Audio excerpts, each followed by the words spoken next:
नमस्कार, न्यूज 360 में आपका स्वागत है। आपके साथ मैं हूं पूजा पांडे। देश में आज एक नया हंगामा शुरू हो गया। अभी तक विपक्ष सरकार पर ट्रंप के बयानों को लेकर सवाल उठा रहा था। जब इस सवाल का सरकार ने भरे सदन में जवाब दे दिया तो यही विपक्ष अब ट्रंप के टैरिफ ऐलान को लेकर फिर से सवाल कर रहा है। इसके पीछे का कारण भी आपको बताएंगे और साथ ही ट्रंप ने किस तिलमिलाहट में भारत पर टैरिफ लगाया ये भी आपको बताएंगे। मोदी कैबिनेट ने आज कौन से 6 बड़े फैसले लिए हैं, इनसे किसको फायदा पहुंचेगा ये भी आपको बताएंगे। यूपी से भी कई बड़ी खबरें हैं। इन सभी खबरों को विस्तार से समझने के लिए अगले 45 मिनट हमारे साथ बने रहेगा। आज शुरुआत करेंगे दिन की सबसे बड़ी खबर से जो विपक्ष के ऊपर बड़े सवाल खड़े कर रहा है। देखिए report. Everybody knows that the Indian economy is a dead economy. 11 साल से कौन सी स्टडी चल रही थी? मोदी की सरकार का एक और बड़ी असफलता। मुझे लगता है कि विदेश मंत्री और नेशनल सिक्योरिटी एडवाइजर को बदल देना चाहिए। ये हमारे देश का वो विपक्ष है जो कुछ दिनों पहले तक मोदी सरकार पर यह आरोप लगा रहा था कि ये सरकार ट्रंप के आगे झुक गई है और पाकिस्तान के साथ सीज फायर कर दिया है। लेकिन जब खुद पीएम मोदी ने सदन में ये बात क्लियर कर दी कि किसी तीसरे नेता के कहने पर कोई सीज फायर नहीं हुआ। दुनिया के किसी भी नेता ने भारत के ऑपरेशन रोकने के लिए नहीं कहा।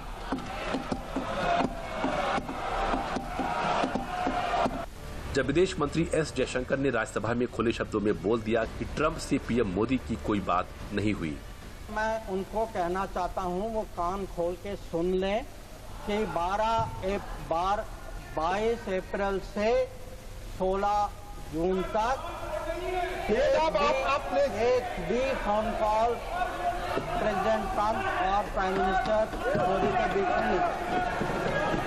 पीएम मोदी और विदेश मंत्री एस जयशंकर ने इन बयानों से एकदम साफ कर दिया था कि ट्रंप जो बयानबाजी कर रहे थे वो महज हवाबाजी ही थी। भारत ने पाकिस्तान के साथ सीज फायर किसी तीसरे देश के कहने पर नहीं किया, पर विपक्ष की सियासत इस पर बंद नहीं हुई। अब विडंबना देखिए कि जब मोदी सरकार ट्रंप की शर्तों पर ट्रेड डील नहीं कर रही, यानी मोदी सरकार ट्रंप के आगे नहीं झुकी, तो ट्रंप ने भारत पर 25% टैरिफ लगा दिया। तो अब यही विपक्ष के नेता सरकार पर फिर से सवाल खड़ा कर रहे हैं। Everybody knows that the Indian economy is a dead economy. I'm glad that President Trump has stated a fact. What more do? Why are you asking this question? आपको ये मालूम नहीं है कि इंडियन इकोनॉमी डेड इकोनॉमी है? तो confusion है आपको। पूरी दुनिया जानती है कि Indian economy is dead economy और बीजेपी ने इकोनॉमी को खत्म कर दिया है। जो सरकार लगातार पिछले 11 वर्षों से दोस्ती के बाद दोस्ती और कितनी दोस्ती बढ़ाई कि आज हमें क्या दिन देखने को पड़ रहा है। ये शुरुआत है बुरे दिनों की, क्योंकि इस देश के नौजवानों को नौकरी चाहिए, रोजगार चाहिए। अर्थव्यवस्था बेहतर होगी तो रोजगार, नौकरियां मिलेंगी। अगर इस तरह की पाबंदियां लगेंगी, इस तरह की रुकावटें होंगी तो हमारे देश की अर्थव्यवस्था का क्या होगा। एवरीबडी हैज सीन कि अमेरिका के राष्ट्रपति जी ने क्या कहा है, टैरिफ के बारे में बोला है और जंग के बारे में फिर से बोला है कि मेरे कहने से भारत और पाकिस्तान दोनों ने जंग रोकी। तो दोनों चीजों का जवाब सरकार को देना पड़ेगा। मोदी जी हर जगह जाते हैं, पूरी दुनिया में घूमते हैं, दोस्ती करते हैं लोगों के साथ और फिर हमें ये मिलता है। ये वही विपक्ष है जो पहले ये बोल रहा था कि ट्रंप जब सीज फायर की बात बार बार बोल रहे हैं तो पीएम मोदी इस पर क्यों नहीं बोल रहे हैं। अब जब पीएम मोदी ने ये बात सदन में सबके सामने बोल दी तो अब यही विपक्ष सरकार से ट्रंप के साथ दोस्ती का हिसाब मांग रहा है। मतलब विपक्ष या तो कंफ्यूज हो गया है कि उसे विरोध किस चीज का करना है, या फिर उसने तय कर लिया है कि विरोध हर उस चीज का करना है जिसमें सरकार की छवि खराब हो। ट्रंप ने दूसरे देशों के ऊपर भारत से पहले ही टैरिफ लगा चुके हैं, लेकिन किसी भी देश के विपक्ष ने ट्रंप के समर्थन में नहीं बोला। फिर हमारे नेता विपक्ष राहुल गांधी क्यों कह रहे हैं कि ट्रंप ने अच्छा काम किया।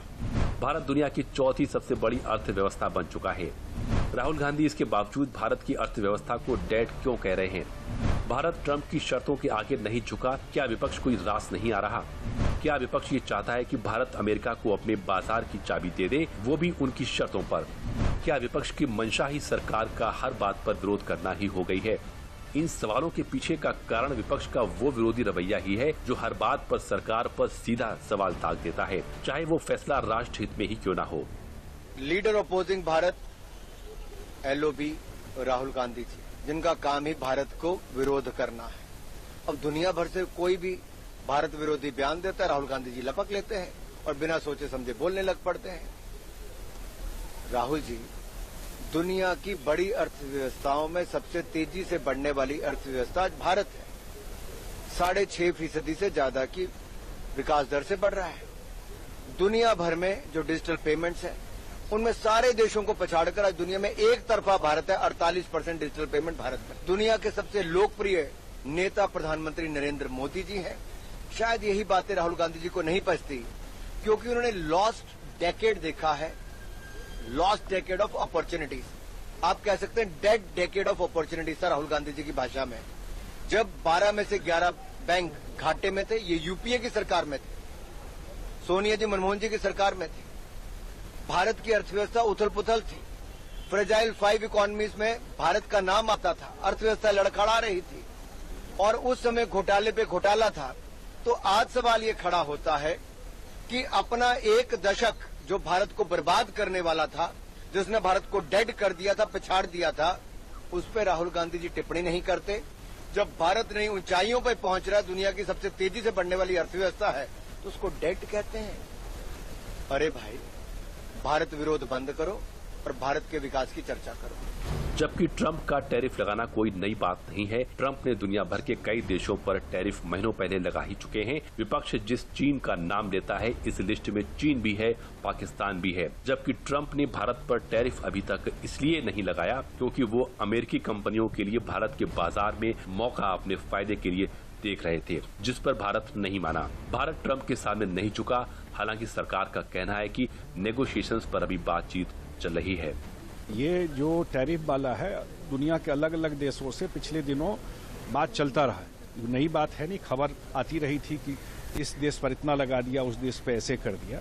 तो जो बेस्ट इंटरेस्ट में होगा देश के, वो काम सरकार करेगी। सरकार का बयान ही भी आया है, और खास करके जो हमारे किसान हैं और एमएसएमई सेक्टर है, उस दोनों में जो भी उनके इंटरेस्ट में होगा, उस इंटरेस्ट में सरकार काम करेगी। और सरकार का बयान भी आया है कि अभी नेगोशिएशन ऑन है और जो बेस्ट पॉसिबल होगा उसका वो रास्ता निकालेगी। मुझे लगता है कि सरकार और मोदी जी सक्षम है। ट्रंप ने जो किया है वो उनका विचार है। हम जो करेंगे अपने देश हित को ध्यान में रख के, अपने डेयरी उद्योग, अपने कृषि उद्योग, अपने सूक्ष्म लघु उद्योग, इन सबको ध्यान में रख करके राष्ट्र हित में ही सरकार फैसला करेगी। बिल्कुल निश्चित रूप से ये नया भारत है, मोदी जी के नेतृत्व का भारत है, जो न झुकता है न रुकता है, आंख में आंख डालकर बात करता है। ये बात जग जाहिर है कि ऑपरेशन सिंदूर के बाद ही ट्रंप का रवैया भारत के लिए बदला सा है। वो बार बार हर बयान में ट्रेड का ही जिक्र करते हैं, जो साफ बताता है कि इसमें वो अपना फायदा देख रहे हैं। इसलिए जब भारत ट्रंप की शर्तों पर नहीं माना, तो ट्रंप ने भारत पर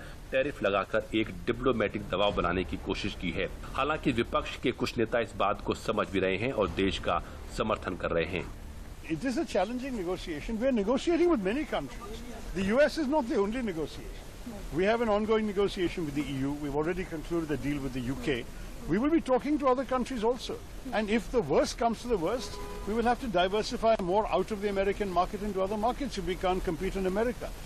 We are not without options. I mean, I think we have to understand, we want and value the relationship with America, but if America is completely unreasonable in their demands, we will have to go elsewhere.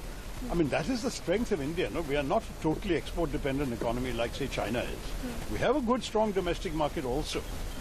I would like to say that we must give strong support to our negotiators to find the best deal possible. If a good deal is not possible, we may have to walk away. We'll have to see. विपक्ष के जो नेता भारत सरकार से tariff पर सवाल कर रहे हैं, जो लोग टैरिफ को बड़ा मुद्दा बनाने की कोशिश कर रहे हैं, उन्हें शशि थरूर का ये बयान जरूर सुनना चाहिए। ऐसे मुद्दों पर देश को एकजुट होकर सरकार का समर्थन करना चाहिए, न कि सियासत कर अमेरिका जैसे देशों की खबरों का हेडलाइन बनाना चाहिए।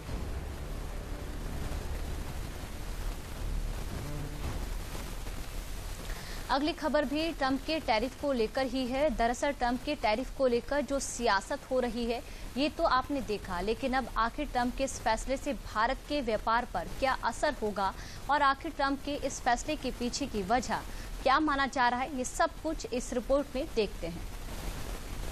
Prime Minister Modi is a friend of mine, but they don't do very much business in terms of business with us. They sell a lot to us but we don't buy from them. You know why? Because the tariff is so high. They have one of the highest tariffs in the world. Now they're willing to cut it very substantially, but we'll see what happens. We're talking to India now. We'll see what happens. It doesn't matter too much whether we have a deal or whether we charge them a certain tariff, but you'll know at the end of this week. जब आर्थिक फैसले कूटनीति का हथियार बन जाएं तो बात सिर्फ टैक्स की नहीं रह जाती, वहां से वैचारिक टकराव की शुरुआत होने लगती है। अमेरिकी राष्ट्रपति डोनाल्ड ट्रंप का ये बयान जितनी बड़ी चुनौती है, उतनी ही बड़ी चेतावनी भी मानी जा रही है। लेकिन भारत अब पहले वाला भारत नहीं है। ये नया भारत है जो आत्मनिर्भर है और चुनौतियों को अवसर में बदलने की कुव्वत रखता है। बुधवार को अमेरिकी राष्ट्रपति डोनाल्ड ट्रंप ने भारत के खिलाफ 25% टैरिफ का ऐलान किया है। अब 1 अगस्त से भारत से अमेरिका आने वाले सभी सामानों पर 25% का भारी भरकम टैरिफ लगेगा। अब ट्रंप के इस फैसले पर कई सवाल खड़े हो रहे हैं कि आखिर ये टैरिफ भारत के लिए कितना असरदार हो सकता है और इसका भारत के वैश्विक व्यापार में कितना प्रभाव पड़ सकता है। डोनाल्ड ट्रंप ने भारत पर 25% टैरिफ का ऐलान किया है। अब 1 अगस्त से भारत से अमेरिका आने वाले सभी सामानों पर 25% का भारी भरकम टैरिफ लगेगा। इस टैरिफ स्ट्राइक का भारतीय अर्थव्यवस्था विशेषकर स्मार्टफोन, फार्मा, टेक्सटाइल, रत्न और आभूषण और ऑटो पार्ट्स जैसे प्रमुख निर्यात क्षेत्रों पर सीधा असर पड़ेगा। रुपए पर दबाव बढ़ने और शेयर बाजार में अस्थिरता की आशंका है। हालांकि भारत सरकार ने राष्ट्रीय हितों की रक्षा के लिए सभी आवश्यक कदम उठाने की बात कही है और अभी भी एक संतुलित व्यापार समझौते की उम्मीद कर रही है।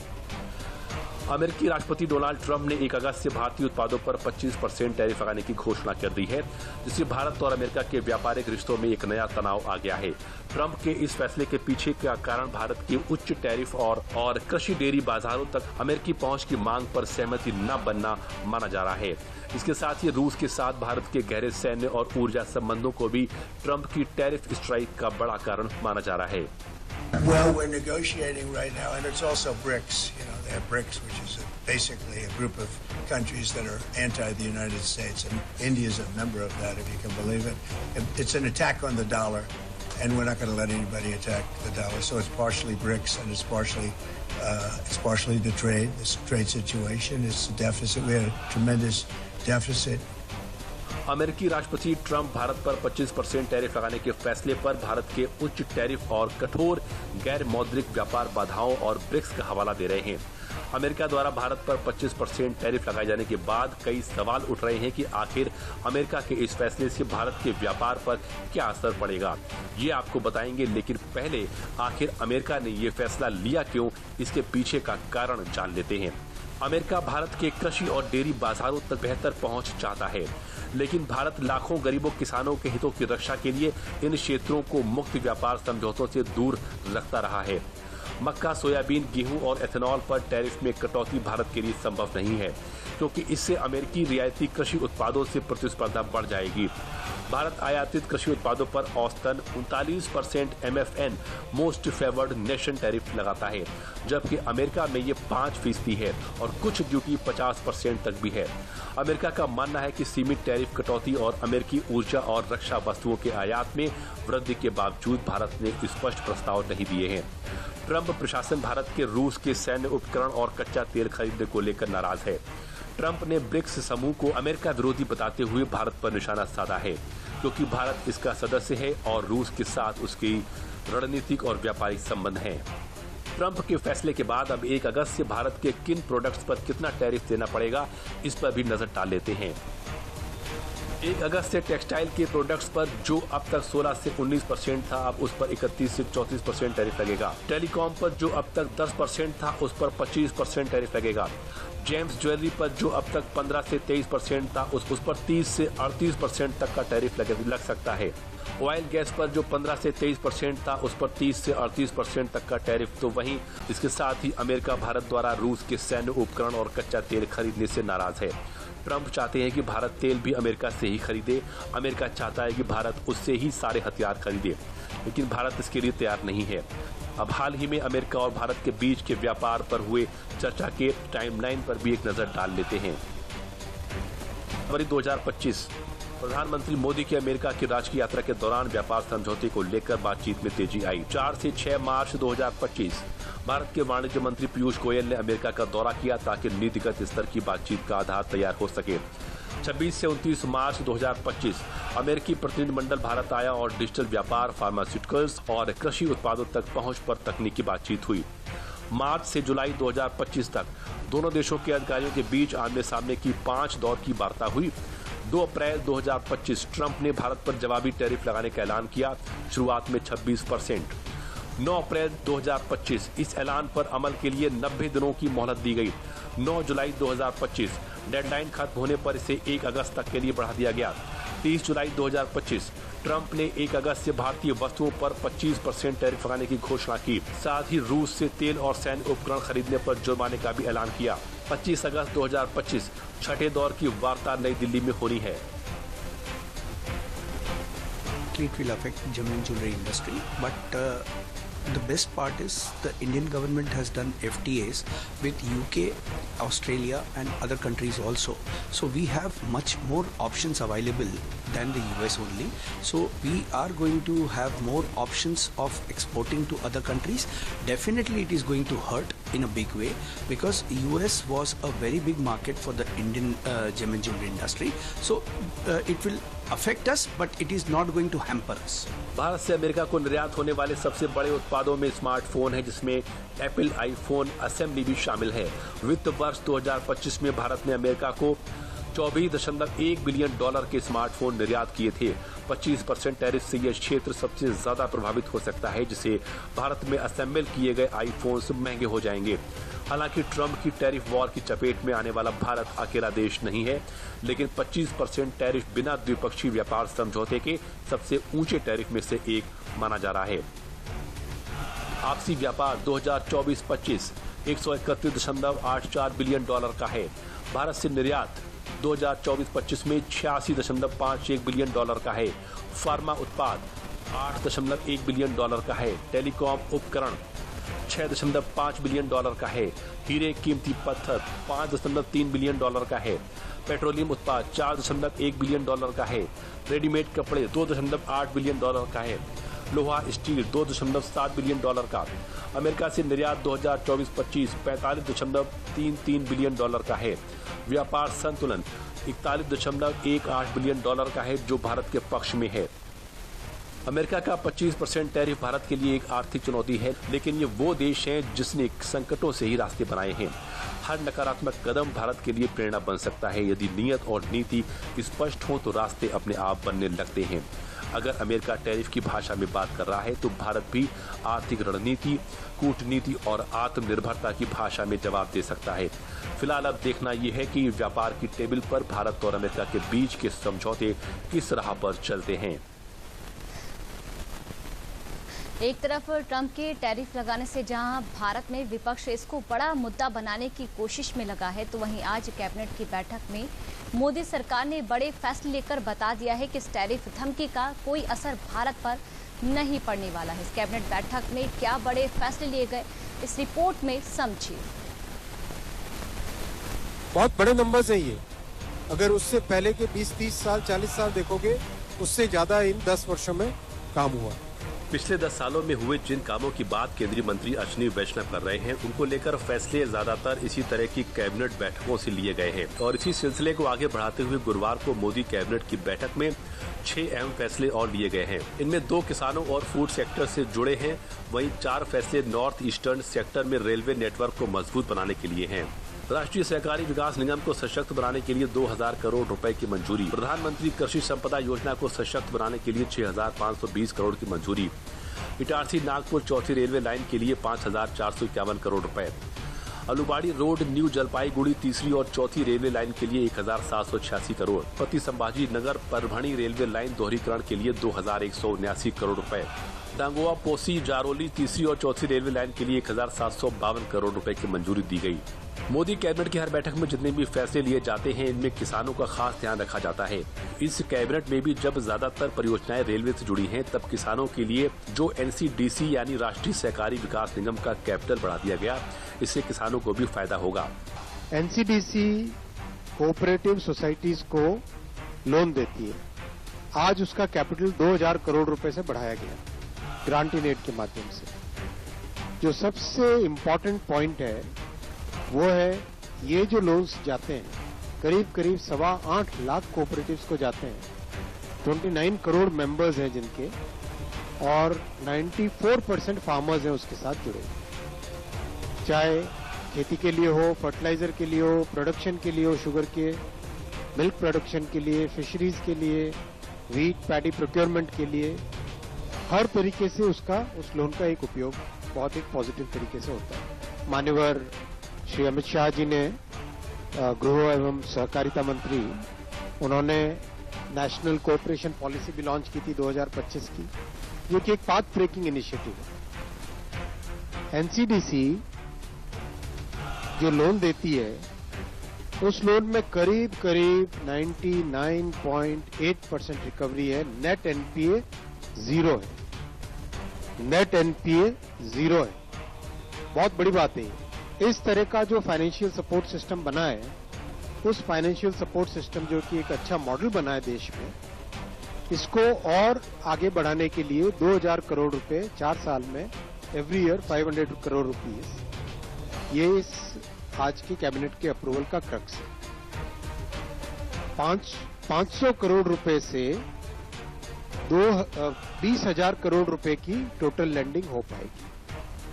फर्दर कैपिटल मोबिलाइज करेगा एनसीडीसी, और 500 करोड़ रुपीस जो गवर्नमेंट की तरफ से सपोर्ट मिलेगा हर साल, 4 साल मतलब 2000 करोड़ टोटल, तो उससे 20,000 करोड़ रुपए की फर्दर लैंडिंग कर पाएंगे। एनसीडीसी के अलावा इस कैबिनेट में कृषि संपदा योजना का भी बजट बढ़ाया गया है।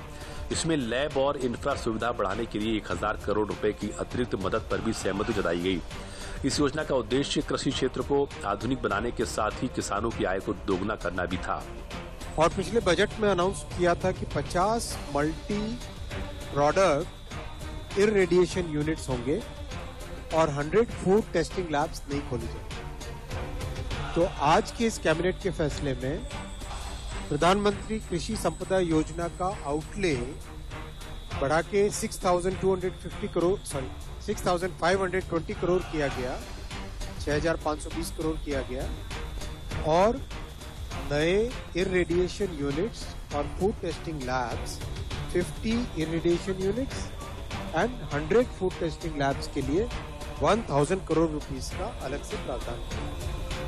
कृषि के 2 फैसलों के अलावा मोदी कैबिनेट की बैठक में बाकी के 4 फैसले रेलवे से जुड़े हैं। इस फैसले से देश को जो 4 नए रेलवे नेटवर्क मिलेंगे वो किन राज्यों के हैं, इनसे कितने जिलों को फायदा होगा, भारत का रेल नेटवर्क इससे कितना हो जाएगा, ऐसे सवालों का जवाब भी जान लीजिए। कैबिनेट में महाराष्ट्र, मध्य प्रदेश, पश्चिम बंगाल, बिहार, उड़ीसा और झारखंड राज्यों को सौगात। इन राज्यों के 13 जिलों को कवर करने वाली 4 मल्टी ट्रैकिंग परियोजनाओं को मंजूरी दी गई। इसमें भारतीय रेलवे का मौजूदा नेटवर्क लगभग 574 किलोमीटर बढ़ जाएगा। रेलवे के लिए गए इन फैसलों का काम उम्मीद है 2028 से 2029 तक पूरा हो जाएगा। इन रेलवे लाइनों पर कोयला, cement, clinker, gypsum, fly ash, container, कृषि उत्पाद और पेट्रोलियम उत्पादों का परिवहन आसान हो जाएगा। इटारसी से नागपुर 4th लाइन बनाने का आज माननीय प्रधानमंत्री जी ने अप्रूवल दिया है। ये बहुत ही इम्पोर्टेंट प्रोजेक्ट है। दिल्ली से चेन्नई का जो हाई डेंसिटी नेटवर्क है और मुंबई से हावड़ा का जो हाई डेंसिटी नेटवर्क है, इन दोनों के नेटवर्क्स के इंटरसेक्शन के पॉइंट पे ये इटारसी से नागपुर वाला सेक्शन है। यहाँ पे कैपेसिटी बढ़ानी इसीलिए जरूरी है कि ये एक पॉइंट ऐसा है जैसे नॉर्थ से साउथ, ईस्ट से वेस्ट, वेस्ट से ईस्ट, साउथ से नॉर्थ, सारी गाड़ियां इस सेक्शन से जाती हैं। अगर आप देखो बिल्कुल देश के सेंटर में आता है ये इटारसी से नागपुर का ये सेक्शन। ये ऊपर ग्वालियर से होते हुए नॉर्थ से साउथ वाली गाड़ियां आती है और इधर मनमाड़ से होते हुए ईस्ट से वेस्ट वाली गाड़ियां जाती हैं। ऑलरेडी इटारसी से नागपुर के बीच में डबल लाइन है, 3rd लाइन का काम चल रहा है और अभी ये 4th लाइन आज सैंक्शन हुई। गुरुवार को इस कैबिनेट बैठक में लिए गए फैसलों से सीधा देश के करोड़ों किसानों को फायदा होगा। साथ ही रेलवे का नेटवर्क बढ़ेगा तो जाहिर है कि कनेक्टिविटी और बेहतर होगी, जिससे व्यापार, आना जाना, ऐसी चीजें आसान होंगी।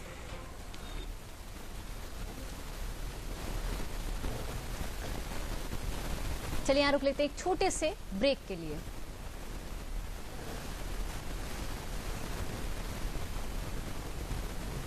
सर, भेरी पुलाव ट्राय करू, मस्त आहे। कैसा है? अरे उसको काहे को घूरता है? टिप्स इग्नोर करने का, अपना दिमाग लगाकर ऑर्डर देने का। मार्केट का स्टॉक टिप्स बहुत लोग देता है, डेंजरस हो सकता है।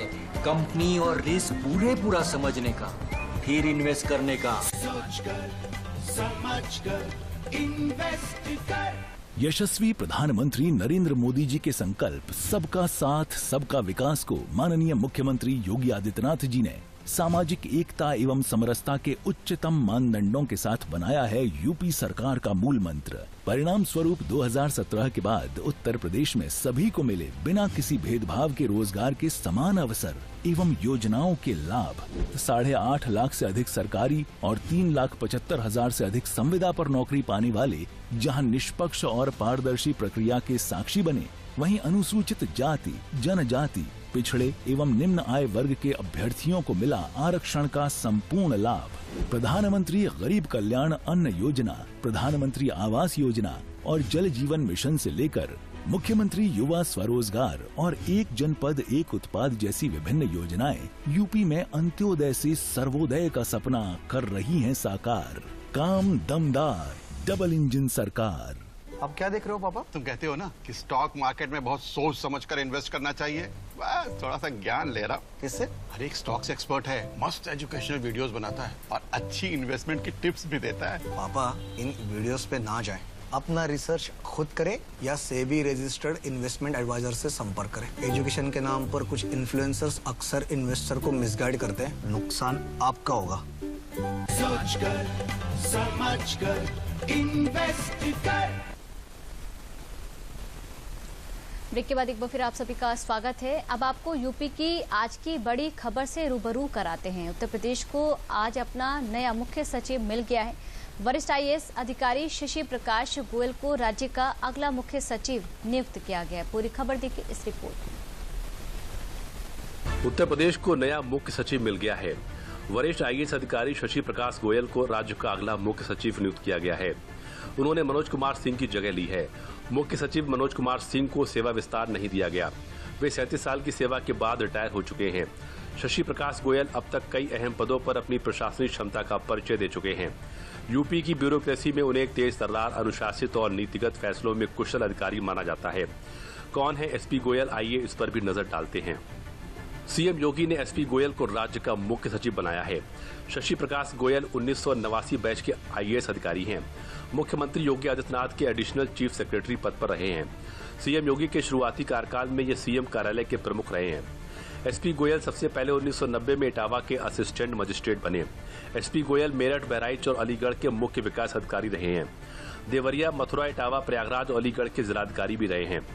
प्राथमिकताएं माननीय मुख्यमंत्री की जो प्राथमिकताएं हैं, zero tolerance towards crime, zero tolerance towards corruption, औद्योगिक विकास, और मैं जो मुख्य सचिव महोदय ने एक आदर्श स्थापित किया है, उन्होंने जिस तीव्र गति से कई योजनाओं का कार्यान्वयन किया है, मैं कोशिश करूंगा कि मैं भी उसी गति से प्रदेश सरकार, केंद्र सरकार की योजनाओं को तीव्र गति से लागू कर पाऊँ।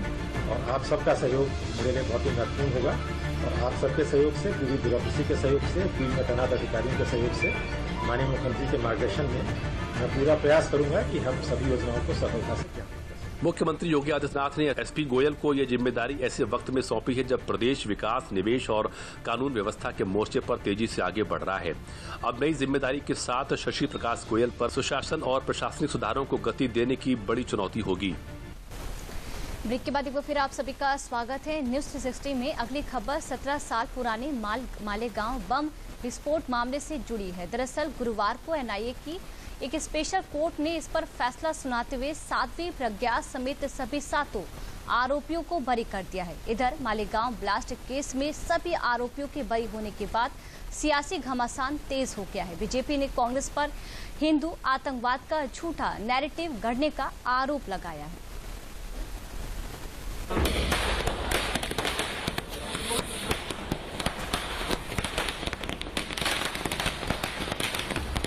ये जश्न महज एक फैसले का नहीं है, ये आंसू महज खुशी के नहीं हैं। ये जश्न और ये आंसू दोनों ही दरअसल उस साजिश की नाकामी पर हैं जिस पर एनआईए की स्पेशल कोर्ट ने मोहर लगाई है। महाराष्ट्र का मालेगांव ब्लास्ट तो सबके जहन में ही होगा, फिर तो जहन में ये भी होगा कि कैसे अफरा तफरी में तत्कालीन महाराष्ट्र सरकार ने साध्वी प्रज्ञा समेत 7 लोगों को इसका आरोपी बनाया था। लेकिन 17 सालों के इंतजार के बाद आखिरकार एनआईए स्पेशल कोर्ट ने साध्वी प्रज्ञा समेत 7 आरोपियों को बरी कर दिया है। इस बात पे इतनी खुश हूँ कि मेरे पास लफ्ज नहीं, क्योंकि मैं जब प्रज्ञा नासिक की जेल में थी तो मुझे एक पुलिस अधिकारी, महाराष्ट्र पुलिस अधिकारी के जरिए पता लगा कि प्रज्ञा का बहुत टॉर्चर हुआ है। कोई प्रज्ञा से मिलने नहीं जाता था, तब मैं प्रज्ञा को मिलने गई हूँ नासिक की जेल में, और जब प्रज्ञा मिली तो मैं फूट फूट के रोई। और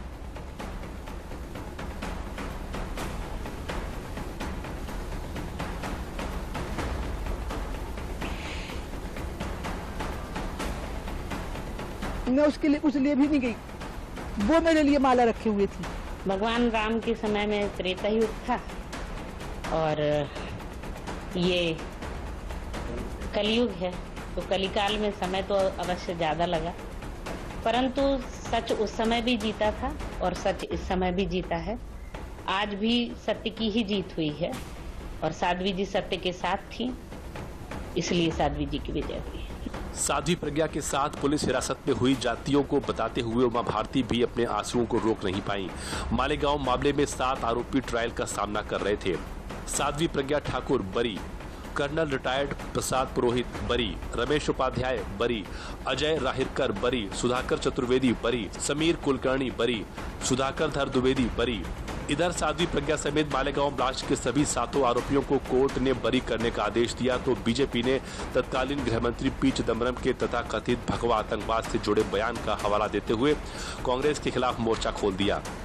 हिंदू आतंकवाद को देश के ऊपर जबरन थोपने का जो कांग्रेस पार्टी का षड्यंत्र था वो आज धराशायी हो गया, और ये बात हम बहुत जिम्मेवारी के साथ कहना चाहते हैं। मालेगांव ब्लास्ट मामले में जो कोर्ट का फैसला आया है उस पूरे में स्पष्ट रूप से कहा गया है, जो बातें अभी तक आई हैं, किसी भी एक्यूज के खिलाफ कोई पर्याप्त सबूत नहीं है। प्रज्ञा ठाकुर एक बहुत अच्छी साध्वी, नेत्री, एमपी, उनको कहा गया था उनकी मोटरसाइकिल से बम लाया गया था। 10-12 दिन तक उनको इतना टॉर्चर किया गया कि उनका बाद में चलना भी मुश्किल होता था। आप सबने उनको देखा है, और बाकी कई सेना के पदाधिकारी, बाकी लोगों को फंसाया गया। तो चिदम्बरम महाशय सिर्फ पाकिस्तान को ही सर्टिफिकेट नहीं देते, चर्चा हुई है ना, और उन्होंने गृह मंत्री के रूप में जानबूझकर भगवा आतंकवाद का विषय उठाया और देश में एक नया षड्यंत्र का नैरेटिव चलाने की कोशिश की, और सरकार के सारे तंत्रों का दुरुपयोग किया फंसाने के लिए। ये आज के वर्डिक्ट में साफ आया है। बीजेपी की ओर से हम मांग करते हैं सोनिया गांधी, राहुल गांधी देश से माफी मांगे। 29 सितंबर 2008 की वो तारीख जब महाराष्ट्र का मालेगांव रात 9:30 बजे धमाके की आवाज से दहल उठा था। धमाके में 6 लोगों ने अपनी जान गंवा दी थी, तो 100 से ज्यादा लोग घायल हो गए थे। मामले में इन 7 लोगों को मुख्य आरोपी बनाया गया, लेकिन 17 साल बाद आए फैसले में जज ए.के. लाहटी ने कहा कि जांच एजेंसी इनमें से किसी पर आरोप साबित नहीं कर पाई। बकौल जज लाहौटी ये साबित नहीं हुआ कि बम मोटरसाइकिल में रखा था, ये भी साबित नहीं हुआ कि मोटरसाइकिल साध्वी प्रज्ञा के नाम थी, ये भी साबित नहीं हो सका कि कर्नल प्रसाद पुरोहित ने बम बनाया। कोर्ट ने कहा कि कर्नल पुरोहित द्वारा आरडीएक्स लाने का कोई सबूत नहीं, पत्थरबाजी किसने की इसका कोई सबूत नहीं, मुझे 17 साल तक अपमानित किया, मेरा पूरा जीवन बर्बाद कर दिया। ये बयान है साध्वी प्रज्ञा का, जो मालेगांव ब्लास्ट केस में उनके बरी होने के बाद आया है। ऐसे में कांग्रेस सरकार की नीति और नीयत दोनों पर सवाल खड़े हो रहे हैं।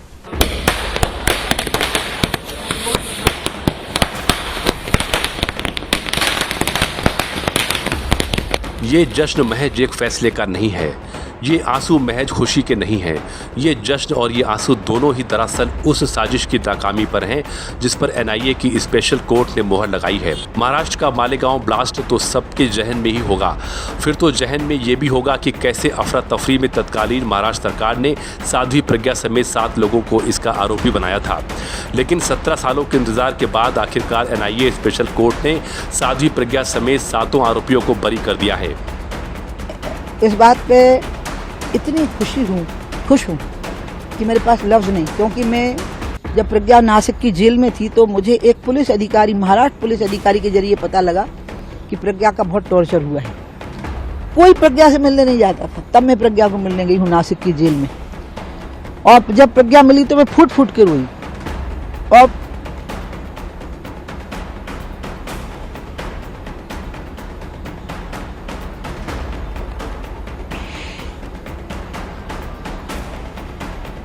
मैं उसके लिए कुछ लिए भी नहीं गई, वो मेरे लिए माला रखे हुए थी।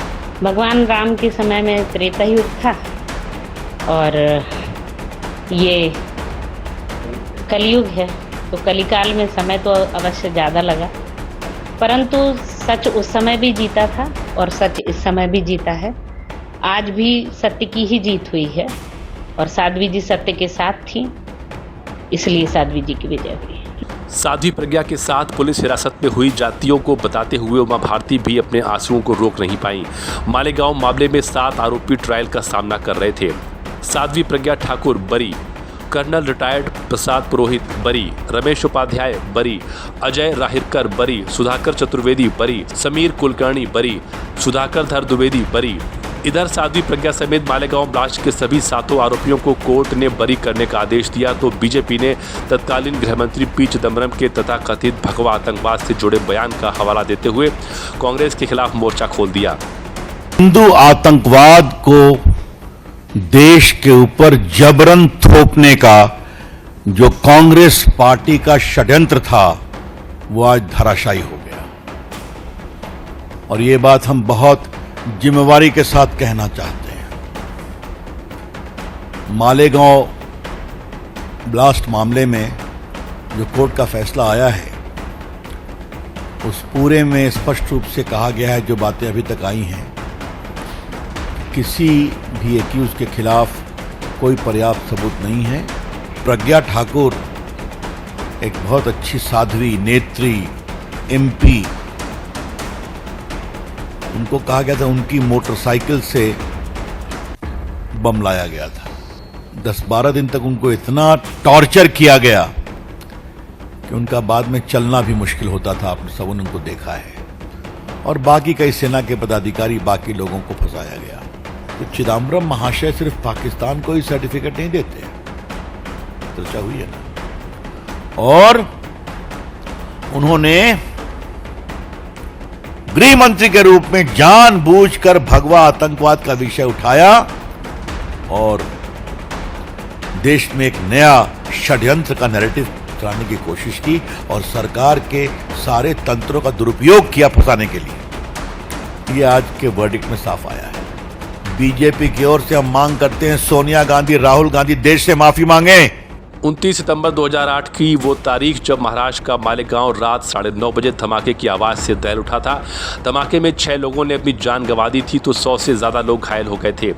मामले में इन 7 लोगों को मुख्य आरोपी बनाया गया, लेकिन 17 साल बाद आए फैसले में जज AK लाहटी ने कहा कि जांच एजेंसी इनमें से किसी पर आरोप साबित नहीं कर पाई। बकौल जज लाहौटी ये साबित नहीं हुआ कि बम मोटरसाइकिल में रखा था, ये भी साबित नहीं हुआ कि मोटरसाइकिल साध्वी प्रज्ञा के नाम थी, ये भी साबित नहीं हो सका कि कर्नल प्रसाद पुरोहित ने बम बनाया। कोर्ट ने कहा कि कर्नल पुरोहित द्वारा RDX लाने का कोई सबूत नहीं, पत्थरबाजी किसने की इसका कोई सबूत नहीं, मुझे 17 साल तक अपमानित किया, मेरा पूरा जीवन बर्बाद कर दिया। ये बयान है साध्वी प्रज्ञा का, जो मालेगांव ब्लास्ट केस में उनके बरी होने के बाद आया है। देखिए, जिस प्रकार से कांग्रेस प्रणीत UPA सरकार ने भगवा आतंकवाद, हिंदू आतंकवाद, ये नरेटिव सेट करने के लिए षड्यंत्र रचा और ये पूरा मालेगांव का केस तैयार किया, आज उसका पर्दाफाश हो गया है। कोर्ट ने सबूतों के आधार पर ये कितना खोखला था, ये कैसा षड्यंत्र था, ये किस प्रकार से रचा गया था, ये सारी चीजें सामने लाई हुई है। यूपी के सीएम योगी आदित्यनाथ ने भी अपने एक्स अकाउंट पर पोस्ट शेयर करते हुए मालेगांव विस्फोट मामले में कोर्ट के फैसले का सत्यमेव जयते के उद्घोष से स्वागत किया। सीएम योगी ने कांग्रेस पार्टी को जमकर निशाने पर लिया तो सपा अध्यक्ष अखिलेश यादव ने रिपोर्ट न पढ़ने का हवाला दिया तो यूपी बीजेपी के कई शीर्ष नेताओं ने इस फैसले का स्वागत किया। जो दोषी हों उनको सजा मिलनी चाहिए। आम जनभावना यही है देश की कि जो आरोपी हैं, जो जिन्होंने इतनी बड़ी घटना की है, उनको सजा मिलनी चाहिए। रिपोर्ट मेरी जानकारी में नहीं है, मैं डिटेल में रिपोर्ट नहीं पढ़ी है मैंने। यूपीए गवर्नमेंट का ये जो नैरेटिव था हिंदू आतंकवाद, इसको सत्य साबित करने के लिए जो भगवाधारी साध्वी प्रज्ञा जी थी और तमाम और लोग थे जो सनातनी प्रवृत्ति के थे, उनको उन्होंने झूठे आरोपों में डाल दिया। आज सिद्ध हो गया कि हिंदू आतंकवाद नाम की चीज नहीं होती। इतिहास में दुनिया में पहला धर्म एक ऐसा है जिसने कभी किसी दूसरे धर्म का अनादर नहीं किया। साध्वी प्रज्ञा मेरे बगल वाली सीट में वहीं बैठती थी पिछले सदन में। पैरालाइज उनका शरीर तो पूरा वेजिटेबल हो गया। और बाकी अक्यूजों के परिवार के साथ 17 साल में क्या होगा, उनके बच्चों की जिंदगी पे क्या होगा, वो माता पिता उन पर क्या बीती होगी जिनके बच्चे सारे, जिनको आरोप मढ़ा गया, आज उनका जवाब दे उस 17 साल कौन लौटाएगा उनकी लाइफ से। तो कांग्रेस की जितने आला कमान जो नेता रहे जिन्होंने भगवा आतंकी शब्द दिया गया, उनको जवाब देना है। इस केस का फैसला बीते 8 मई को ही आने वाला था, लेकिन कोर्ट ने इसे 31 जुलाई तक के लिए सुरक्षित रख लिया था। दरअसल मालेगांव ब्लास्ट केस की शुरुआती जांच महाराष्ट्र एटीएस ने की थी, लेकिन साल 2011 में इसकी जांच एनआईए को सौंपी गई। मालेगांव ब्लास्ट में बरी सभी 7 आरोपियों पर क्या आरोप थे वो भी जान लीजिए। साध्वी प्रज्ञा सिंह ठाकुर धमाके के लिए एक व्यक्ति देने की, colonel retired Prasad Purohit RDX की व्यवस्था की, हथियार खरीदने में मदद की, major retired Ramesh Upadhyay planning की बैठकों में शामिल रहे, अजय राहिरकर हथियार खरीदने के लिए दूसरों को पैसे दिए, सुधाकर धर द्विवेदी बम लगाने वालों से संपर्क करवाया, समीर कुलकर्णी प्रचार और लोगों को जोड़ने का काम करते थे, सुधाकर चतुर्वेदी इनके घर में बम बनाए गए थे। हालांकि उनके ऊपर लगे ये आरोप अदालत में साबित नहीं हो पाए। जज ए.के. लाहौटी ने फैसला सुनाते हुए कहा कि मामले में कुछ आरोप अदालत ने खारिज कर दिए हैं। कोर्ट ने अपने फैसले में कहा कि जो सबूत अदालत के सामने आए वो दोष सिद्ध करने के लिए काफ़ी नहीं थे। कोर्ट ने यह भी कहा कि एटीएस और एनआईए की चार्जशीट में काफ़ी अंतर है। बड़ी बहू, ये तुम्हारे नाम। इतनी भी क्या जल्दी थी? अरे और छोटी, ये तुम्हारे नाम। और ये मेरी गुड़िया के नाम। पर दादी, आपके नाम? सब कुछ मैंने बैंक, लॉकर, फिक्स डिपॉजिट सब में इन्हें ही तो नॉमिनी बनाया है। कल जब मैं ना रहूं तब पैसे मिलने में इन्हें आसानी हो। शुभ शुभ बोलो। क्या? आरबीआई कहता है, जानकार बनिए, सतर्क रहिए। नवाचारी और नवोन्मेषी शिक्षा व्यवस्था से युवाओं की आशाओं को नई उड़ान दे रहा है नया उत्तर प्रदेश। ग्रामीण परिवेश हो या फिर नगरीय क्षेत्र, गुणवत्ता युक्त शिक्षा बनी है नए उत्तर प्रदेश की पहचान। स्कूल चलो अभियान और शारदा प्रोग्राम जैसे अभिनव प्रयासों से ड्रॉप आउट दर में आई है उल्लेखनीय गिरावट। ऑपरेशन कायाकल्प और टैबलेट वितरण जैसे कदमों से डिजिटल शिक्षा को मिले हैं नए आयाम। बेसिक शिक्षा से हायर एजुकेशन तक शिक्षा में उठाए गए अभूतपूर्व कदमों से हुआ है एजुकेशन का ट्रांसफॉर्मेशन। अंत्योदय और बिना किसी भेदभाव के सबको समान शिक्षा का अधिकार बना है युवाओं के उज्जवल भविष्य का आधार। वर्ष 2017 के बाद डबल इंजन सरकार के अभिनव प्रयासों ने नए उत्तर प्रदेश की शिक्षा व्यवस्था में किया है युगांतकारी ट्रांसफॉर्मेशन। समान शिक्षा का अधिकार, डबल इंजन सरकार। सर, पेरी पुलाव ट्राई करो, मस्त है। कैसा है? अरे उसको काहे को घूरता है? टिप्स इग्नोर करने का, अपना दिमाग लगाकर ऑर्डर देने का। मार्केट का स्टॉक टिप्स बहुत लोग देता है, डेंजरस हो सकता है। कंपनी और रिस्क पूरा समझने का, फिर इन्वेस्ट करने का। सोच कर, समझ कर, इन्वेस्ट कर। ब्रेक के बाद एक बार फिर आप सभी का स्वागत है। अब खबर सड़क सुरक्षा को लेकर है। अब देश में पहली बार सड़क हादसे रोकने के लिए एआई का इस्तेमाल किया जाएगा। यूपी में इसके लिए पायलट प्रोजेक्ट शुरू किया जा रहा है। जिसे केंद्रीय सड़क परिवहन राजमार्ग मंत्रालय से मंजूरी भी मिल गई है। अब आखिर कैसे काम करेगा ये प्रोजेक्ट, देखिए हमारी खास रिपोर्ट में।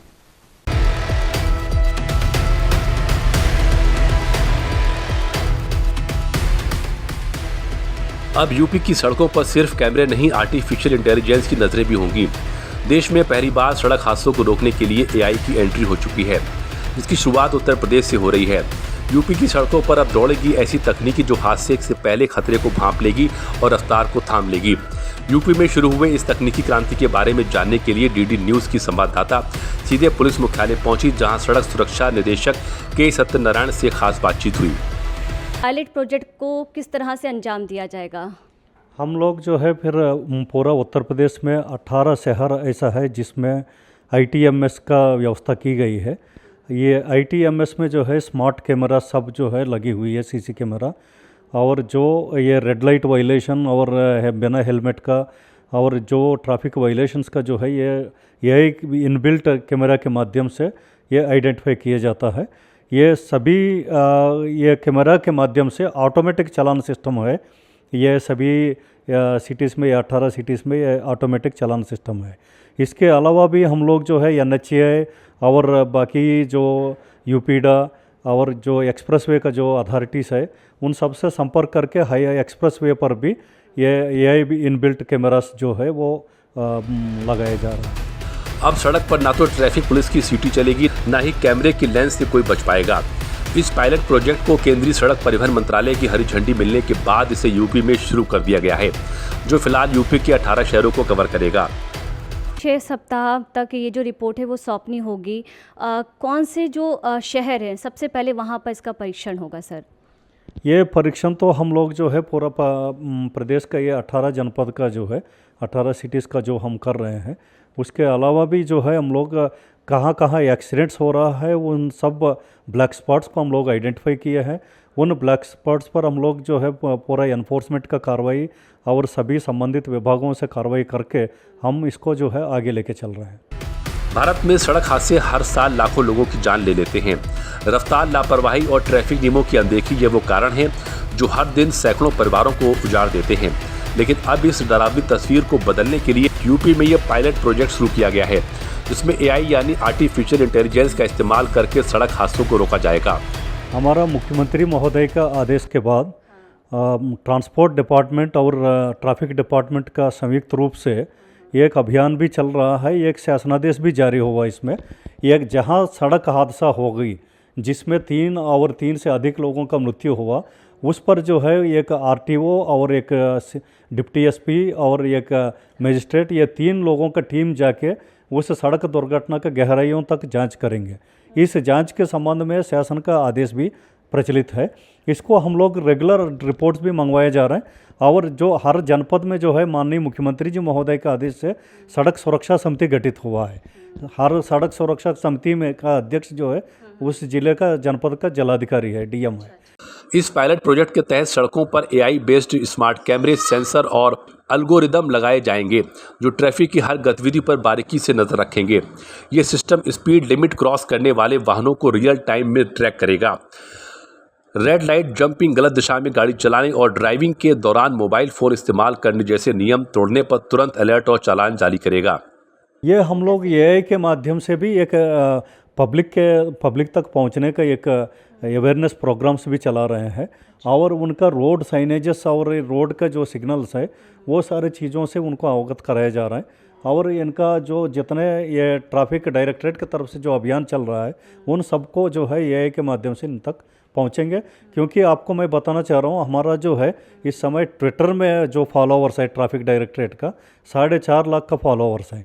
इन सब का जो है ट्विटर के माध्यम से हम लोग समय समय पर हम लोग अवेयर भी करते हैं और फेसबुक और इंस्टाग्राम इन सब सोशल मीडिया प्लेटफॉर्म्स का हम यूज़ करते हुए ये ट्रैफिक अवेयरनेस लेके आ रहे हैं। भारत में हर साल 1,50,000 से ज़्यादा लोग सड़क दुर्घटना में मारे जाते हैं, यानी हर 4 मिनट में एक मौत। रिपोर्ट के मुताबिक भारत में 15 से 45 साल के युवाओं की सबसे बड़ी मौत का कारण सड़क हादसे हैं। इसलिए यह तकनीक सिर्फ ट्रैफिक नियम लागू करने के लिए ही नहीं बल्कि सड़क सुरक्षा सुनिश्चित करने के लिए लाई गई है। तो ये दूसरे राज्यों के लिए भी जो एग्जाम्पल है वो सेट कर सके, मिसाल बन सके, उदाहरण बन सके, इस लिहाज से भी किस तरह से ये काम करेगा पायलट प्रोजेक्ट? हम लोग जो है डीजीपी महोदय के आदेश के अनुसार एक यातायात व्यवस्था में काफ़ी सुधार ला रहे हैं और डीजीपी महोदय ने काफ़ी दिशा निर्देश दिया था, उसके अनुसार हम लोग एक प्रयोग कर रहे हैं। उसमें आपको जल्दी ही अच्छा सफलता लाएंगे, दिखाएंगे और सड़क हादसों में काफ़ी कमी आएगी। अभी तक जो हम लोग कार्रवाई कर रहे हैं यातायात निदेशालय की तरफ से, जिससे जिन गाड़ियों का जो है कंटिन्यूसली रिपीटेडली जो ट्रैफिक वायलेशंस कर रहे हैं उनको हम लोग आइडेंटिफाई किया, उनका रिकॉर्ड हम लोग तैयार किया और जिन गाड़ियों का जो है 5 या 5 से अधिक चालान लंबित है उन सब गाड़ियों का डीएल और आरसी का निरस्तीकरण के कार्रवाई के लिए हमारा ट्रैफिक के तरफ से भेजा जा रहा है। तो देखिए 6 सप्ताह का यहाँ पर समय दिया गया है और यहाँ पर जो परीक्षण है, जो जांच है वो की जाएगी और जो सड़क हादसे हो रहे हैं उन पर जो लगाम है वो लगाई जाएगी। के सत्यनारायण सर हमारे साथ जुड़े थे, तमाम जो जानकारी है वो साझा कर रहे थे और अब यहाँ से जो इसके सकारात्मक प्रभाव है उसको लेकर उम्मीद की जा रही है कि उस पर रोकथाम लगेगी। कैमरा पर्सन विवेक के साथ मैं पूजा पांडे, दूरदर्शन उत्तर प्रदेश। सड़कें सिर्फ आने जाने का रास्ता नहीं होती बल्कि जीवन की रेखा भी होती हैं और जब इस रेखा पर एआई की चौकसी बढ़ेगी तो जान की हिफाजत भी बढ़ सकती है। यूपी में इस पायलट प्रोजेक्ट का ये प्रयोग सिर्फ एक तकनीकी बदलाव ही नहीं बल्कि एक स्मार्ट इंडिया की दिशा में बड़ा कदम माना जा रहा है जो तकनीकी से सुरक्षा को मजबूत बनाएगा। न्यूज़ 360 में मेरे साथ फिलहाल के लिए इतना ही। बाकी बड़ी और जरूरी खबरों के लिए आप देखते रहिए, बने रहिए DD यूपी के साथ। नमस्कार।